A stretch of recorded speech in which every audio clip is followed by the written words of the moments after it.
At 4 a.m., motorbirds are still asleep. But here, the day has already begun. Supermarkets are being loaded.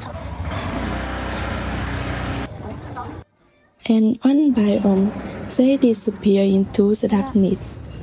Đủ hang rồi hả chú? Where are they going?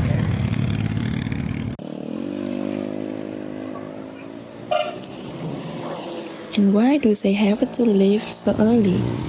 I came here to find out. This is the when I leave home. The roads are almost empty. Only an occasional vehicle passes by. Today, I'm heading to the largest wholesale market in this area. People say that every morning they come here to collect goods. I never been here this early before. So today, let's go and see how this market begins each day. The breakfast stores are already open, but the market itself is still hidden in the darkness.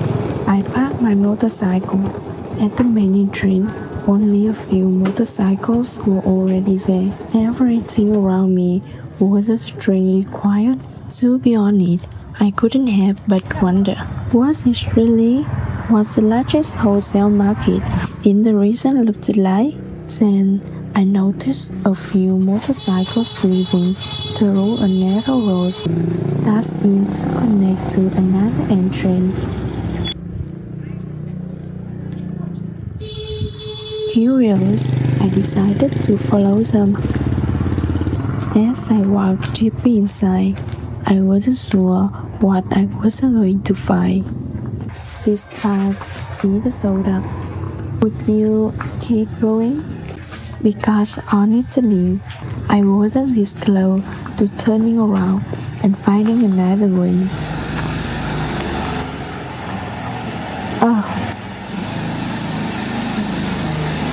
Okay. Maybe this is the right way after all.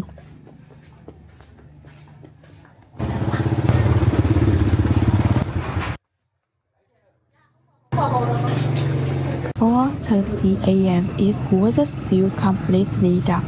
I had to turn on my light because I wanted to show you something that surprised me the moment I stepped into the market. Can you see what I'm seeing? A motorcycle already had goods loaded full on it. Bread, vegetables, fruits, fresh foods, not large quantities, just a little of everything. Almost every motorcycle already had goods loaded onto it. It was only 4:30 in the morning. Could it be that I was already late? If that's true, what time did the owners of these motorcycles arrive? And where will all of these goods be heading in just a few hours? I decided to find out.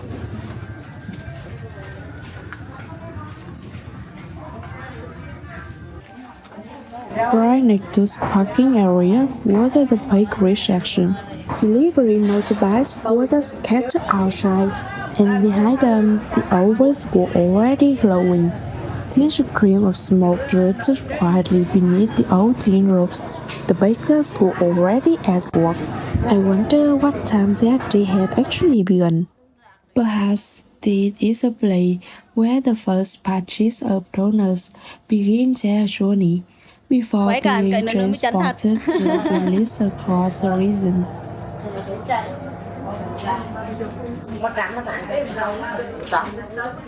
Đây là làm cho họ xỉ đấy không bác? Họ xỉ này cả đây cũng máy đấy. Dạ. Hai bạn có để làm nghề lâu rồi. Dạ. Cả bình đục đấy nữa. Dạ, được bình đục thì ta làm ở nhà thế à? Nó mới đưa đến đấy à? Dạ, làm chắc bình xe rồi nên làm nhà cả. Dạ. Hai bạn có lên lợn tuổi rồi, con trâu. 63 tuổi. Wow, 63 tuổi, trời ơi, sức lao động thôi lỗi rồi luôn này. Này là gương mẫu cho lớp trẻ này. Không phải ai cũng chịu khó dậy sớm làm được những việc ní mà. Dạ. Trái kỹ cho nghỉ không? Từng đó năm cộng hiện có lẽ nghỉ được rồi. Mâm anh cho được cái gì là Dạ.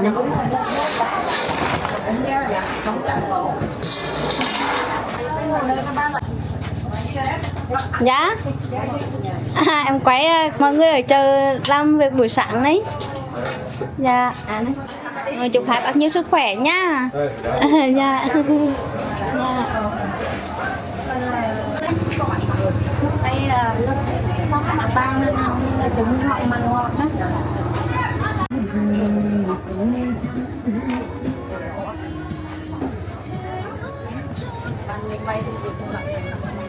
Quay cạnh cho cái tránh không? Dạ.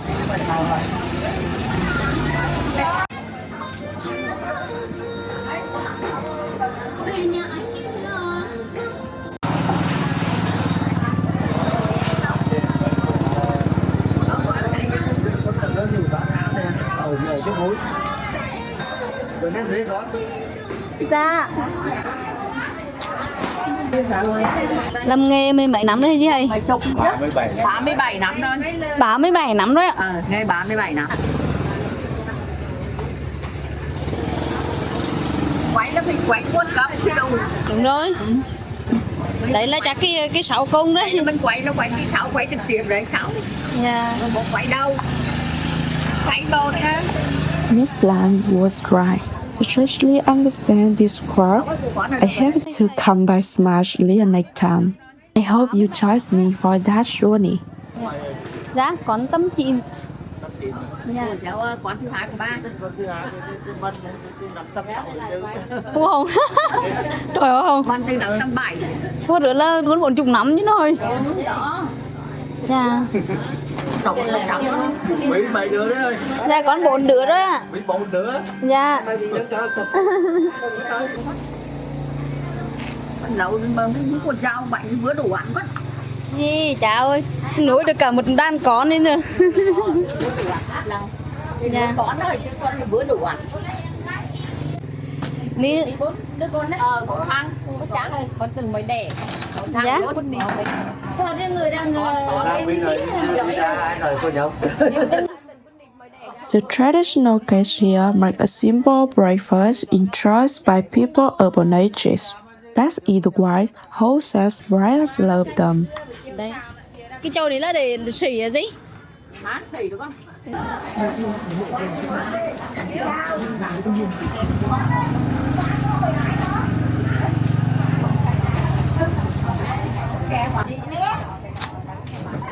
Bà chạy đi rồi bà. Bà bảy đi. Chị Trạng bánh mưa đây chị. Dạ. Dạ em quấy xịu đúng chị. Dạ. Chị bánh lo đấy thằng chờ đấy lâu chứ chị? 20 năm rồi mà. 20 năm rồi ạ. Ồ dạ. Cái này là làm cho họ xỉ đấy không chị? Người có được. Đó, em ở dưới Cẩm Sơn đấy. Rồi xỉ thì là một đồng đến vậy chị. 10.000. Xỉ 10.000 rồi. Yeah.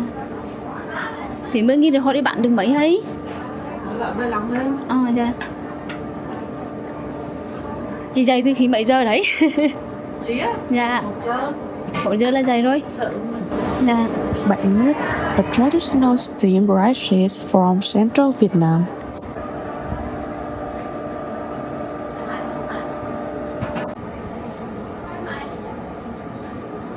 Đấy chị ở gần đấy hả chị? Chị đấy, chị ở đấy thôi. Tắm ấy là hành tịnh chị. Hành tắm chứ hay tắm sánh không? Cái này là đặc trưng của Huế tá này, cái hành tắm này đấy. Mình bình bướm không có cái này là Có. Dạ.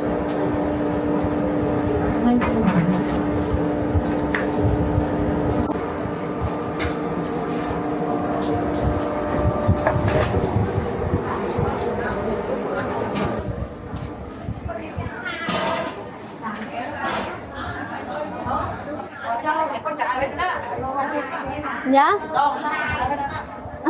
Dạ, cảm ơn chị. Just as I was about to leave, she pointed me to a bakery across the way. There's someone you should meet, she said. Dạ. Cái này là bánh ốp hả chị? Đây bánh nhộn đấy. Dạ. Đây nhộn, đây cuộn này. Đúng.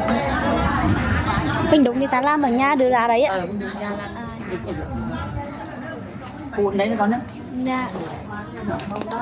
Ở đấy là nhà tá cả, một nhà đấy Tá ạ. cả. À dạ. Di ký. À, nhà di kiếm một cuối chờ đấy. Dạ. Thôi anh chịu khổ hình gì hay? Anh có vợ chứ? Chưa.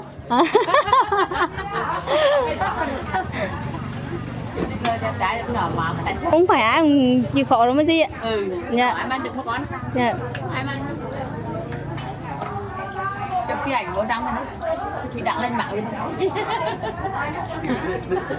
Thank you. I have always admired people who work hard with quiet dedication. Di làm lo ở đấy lâu chứ gì? Đi làm nữ. Dạ. Dạ. He wasn't making bang ốc, moving with confidence and deserved experience in every step.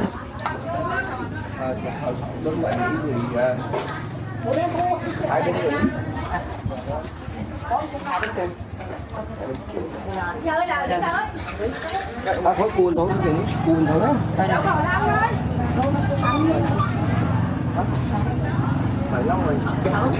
rồi. Anh chấm quán anh chịu được không? Anh đi chờ mổ hay? Dạ. Trọng cái sao nữa? Khách khăn hả? Khách khăn đã tận đấy lấy hàng. Mình sẽ hàng của anh một đấy, chấm theo anh rồi. Sẽ thấy thế quá thế. Dạ dạ. Khe Khao is nearly 40 kilometers from here.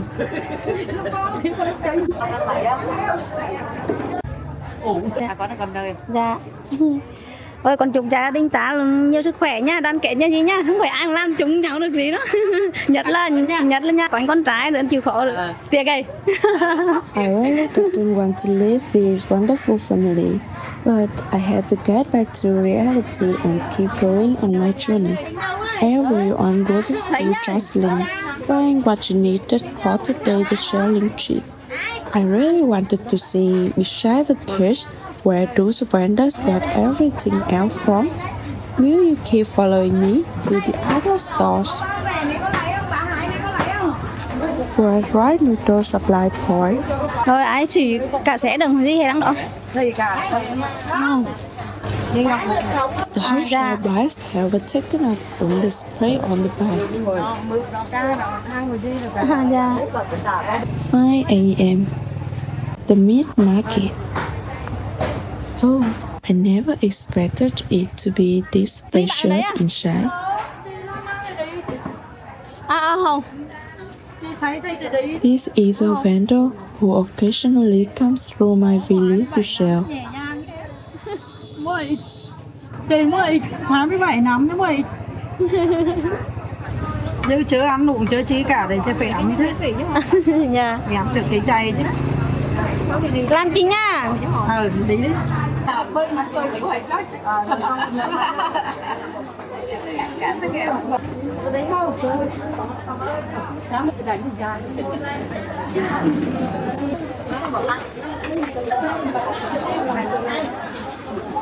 The meat is being placed into baskets.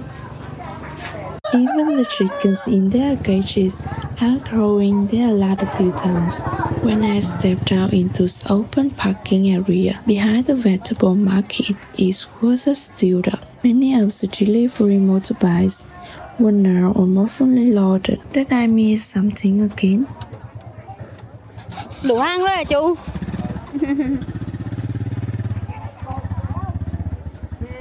I hurried towards the wholesale vegetable section, hoping I was still in time.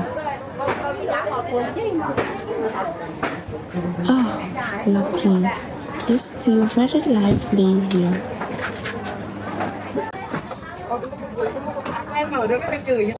Em đi một vòng rồi em thấy chắc nhà tá bán chè đây gì này, nhìn ngon này. Đấy xì hả chú? Dạ. Cái này xì một cốc vậy chị? Dạ. Kiểu cái lẻm. Dạ.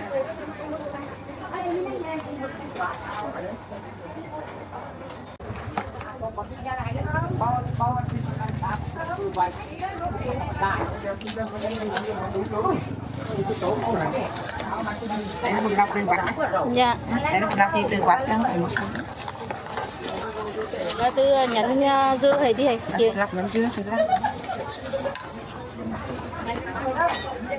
chị khéo tay đấy.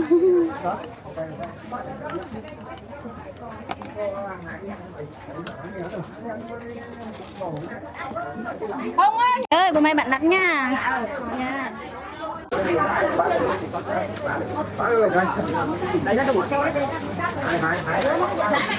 Chào bà con. Dạ ấy.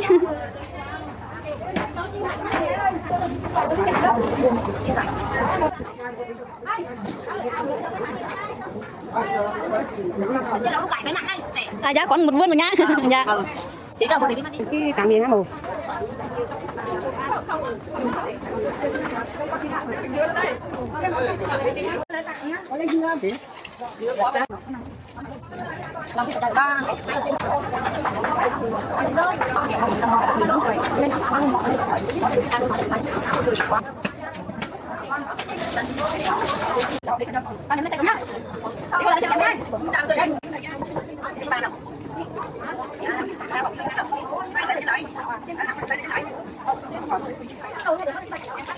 It was a race against the dawn.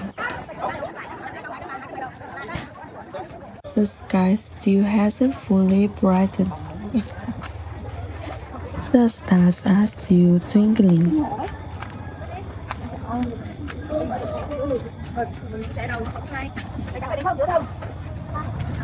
Chị, đang chờ chị đi nhận ra đi.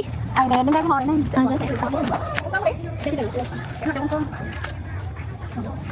But one by one, the delivery motorbikes was beginning to leave.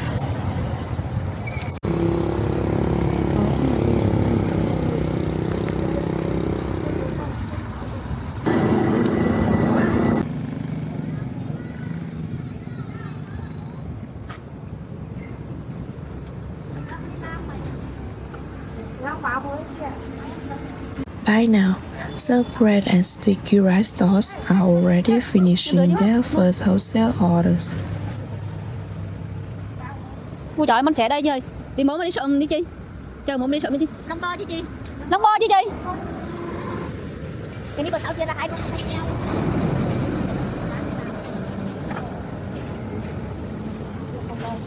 Chị đi chờ mốt mà đi sợm đi chi. Lục giá hả? Dạ.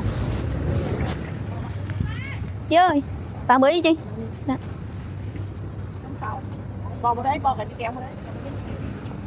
Môn Sơn and Lục Dạ are more than 35 kilometers from here. No wonder she had to leave so early. I wasn't sure whether I should turn on my auxiliary light or not. If I turn it on, you'll see the market more clearly. But you also lose feeling of the darkness that blankets the place. In the end, I decided to feel our way through the dark together. So we could see the shipments that had quietly left the market before the sky even turned the light. I don't know if that was the right choice. If it were you, would you turn on the light or leave it just like this? This market has so many exits. Delivery motorbikes, lotus scooters, scattered in every direction.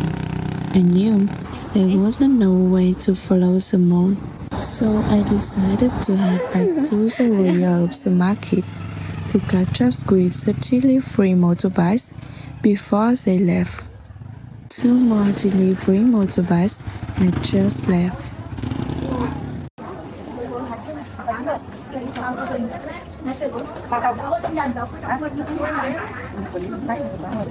Ơi, xe rau đây đi, cho em quay chịu nhá. Ủa, cô phải nghe giỏi như kho sớm đấy. Dạ. Nghe giỏi như kho sớm. Thật chi. Chờ cả chờ về đóng thổ sơn đấy. Bung lấy trời. Người ta đang học đó. Bung này này. Everyone was teasing her about the money pouch strapped to her belly. Only good fun. Doesn't the delivery motorbike look just like a miniature mobile market? Em vét hết 500, anh vét hết cũng trả. 282 là 483. 483 chứ, 20 nha, đúng nha. Về nè. Chị cho em hỏi này. Chị đi chơi đi được lâu chứ? 15 năm rồi. 15 năm rồi ạ. Người thảo việc đấy, nó trái chi mà mạnh dạn nên lấy cả một xe hàng đấy. Ghê mà. À dạ. Hôm nay bạn đặt chi nhá. Dạ.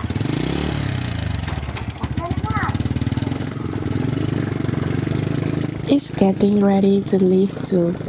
I wanted to head back to the parking area to see if I could still make it in time. Let's go.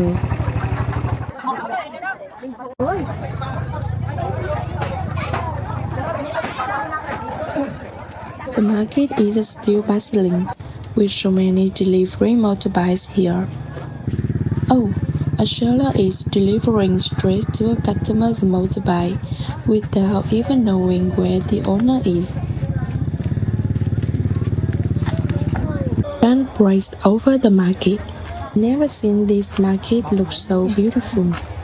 I have to capture this moment right now before it slips away.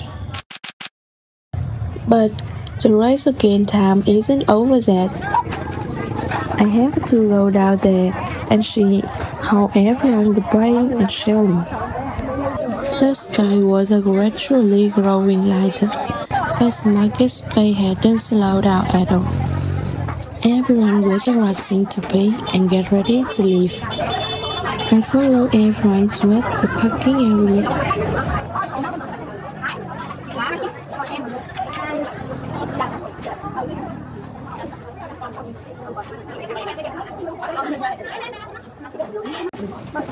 Chị làm sẵn rồi chứ?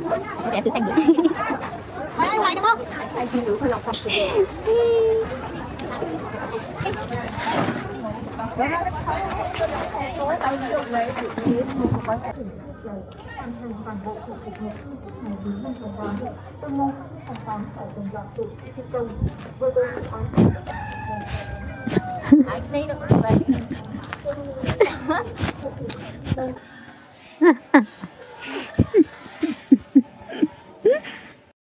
Finally, it's my turn. Này anh mày rồi chị? À dạ. Thì đưa đến từng xe rồi chị? Phải xịt chứ không? Dạ.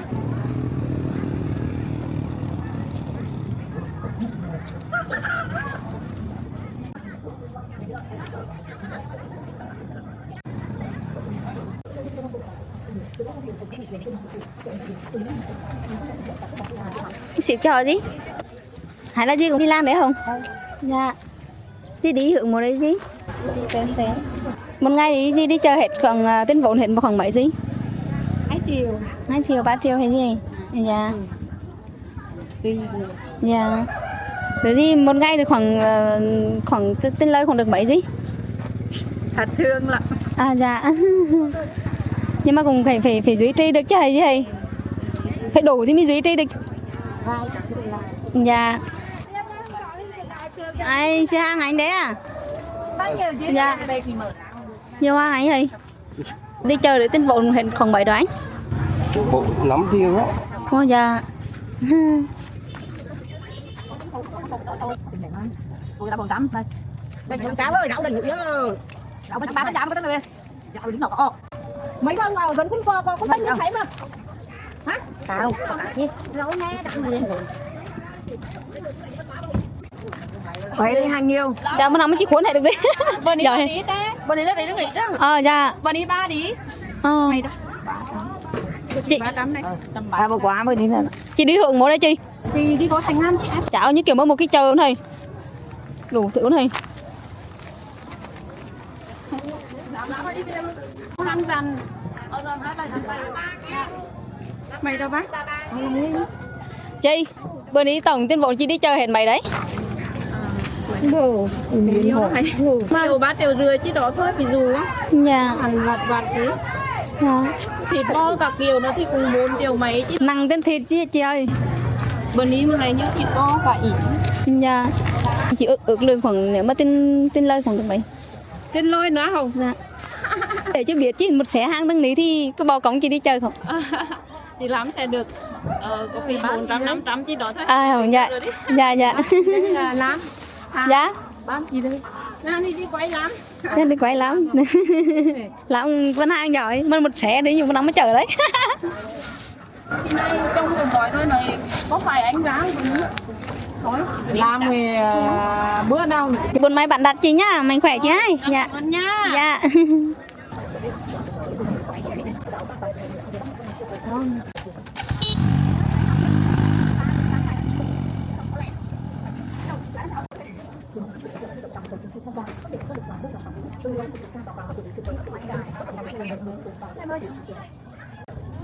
Di đi chờ một đây đi. Monson looks at more than 35 kilometers away. Now I understand why she wasn't in such a hurry. Some people heading to Monson Lupsa had already left the market, while it was still pitch dark, and she's still here. I think I should give her a hand. Đường vừa đi theo. Đường đẹp màu cái đây. Vì thì đi là 40 độ. Lá nó anh ra lá đâu. Em mới tục này nó mới phải. Không đây đã đến. Thấy thôi. Đang quá. Đi chờ mọi người nói đấy. Đi lâu đó. Hôm nay Hương này làm vlog 15 người khỏi rồi.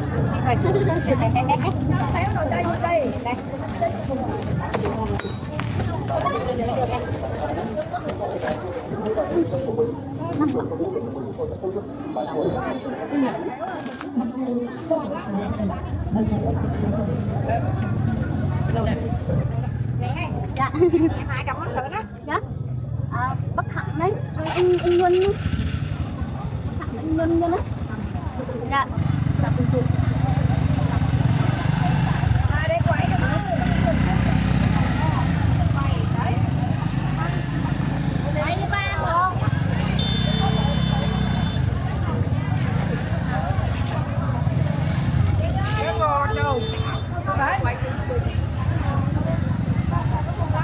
Quậy ngươi đi này á. Dạ.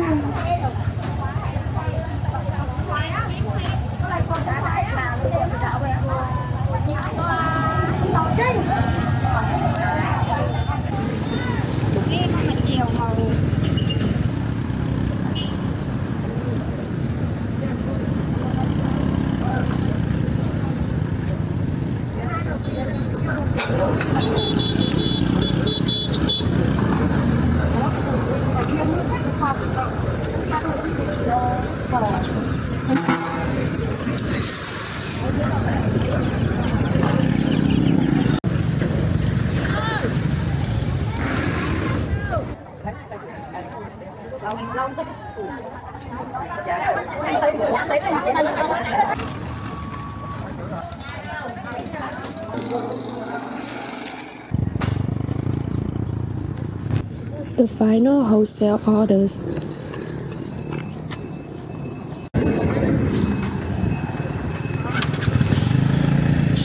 One by one, the large delivery motorbikes hurried away. The sun is up. Breakfast stores are opening.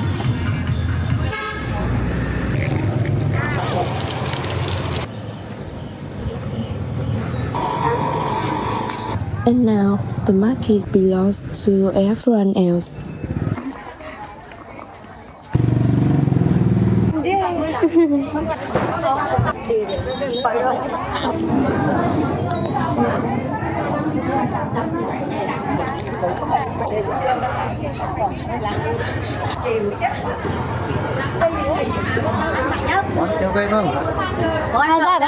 Busy noodle shop in the market. After a few hours of chasing after delivery motorbikes, I finally stopped to refill. A bowl of chicken noodle soup, 20,000 dong, about 75 cents. That's enough for now. Next time, I follow them all the way. Come with me in the next video. I came here before dawn, but I ended up discovering something else. the beginning of so many journeys, before most of us have even begun our day. Thank you for coming with me. Come with me in the next video.